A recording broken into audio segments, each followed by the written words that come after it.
You're listening to the Hospitality Strategy Lab. I'm Ashley. Today, I want to talk about something that doesn't get nearly enough attention in this industry: the quiet exit.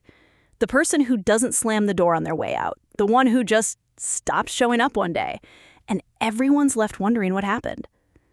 Jason Littrell shared a story recently that really stuck with me. He talked about the best bar manager he ever worked with. She quit on a Tuesday afternoon. No drama, no fight with the owner, nothing explosive at all. She was just done. And when Jason caught up with her a few months later, what she told him was kind of devastating. She said she'd been running that place for 3 years. 3 full years of holding it together, managing the staff, keeping the operation tight, solving problems before they became emergencies. And one day she realized that nobody had asked her how she was doing in over a year. Not the owner, not the team, not a single person. She wasn't burned out on the work itself. She was burned out on being invisible. Let that land for a second. Because I think a lot of people listening to this right now have someone on their team in that exact same position. This is one of the most common failure modes in hospitality, and it's one of the hardest to see coming, because the people who leave quietly are usually the ones you needed the most. They're the ones who kept the wheels on.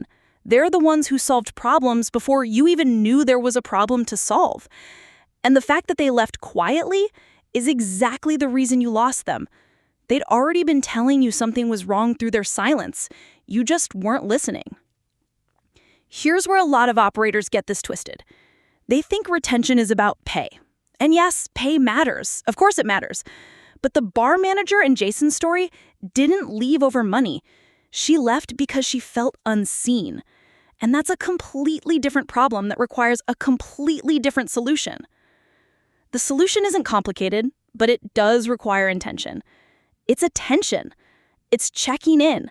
It's asking your key people how they're actually doing, not just whether the numbers look good or whether the shift went smoothly. It's recognizing that the person who never complains might actually be the person who needs the most support because they've trained themselves to carry everything alone. Jason talks about this in the context of systems.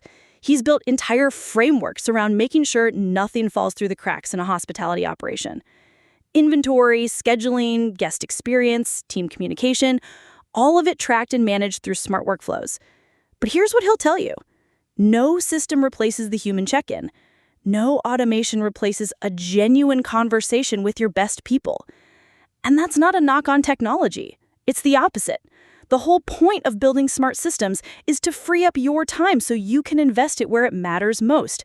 And where it matters most is in the people who make your operation actually run.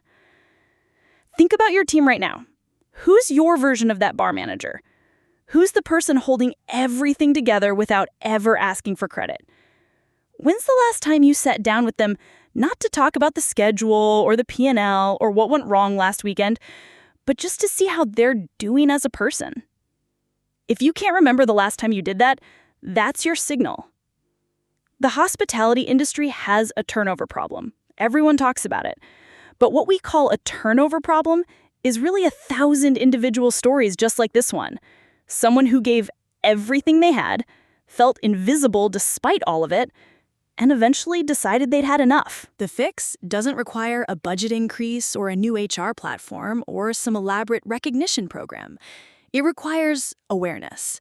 It requires you, as an operator, to pay attention to the people who aren't asking for attention, because those are the ones who are holding your business together. And when they leave, you feel it for months. Jason's point with this story isn't to make anyone feel guilty. It's to make you aware. The best retention strategy in hospitality isn't a bonus program or a ping pong table in the break room.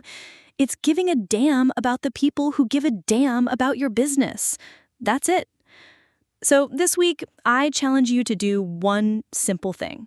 Pick the person on your team who you rely on the most. The one who never complains, never causes drama, just shows up and gets it done every single day.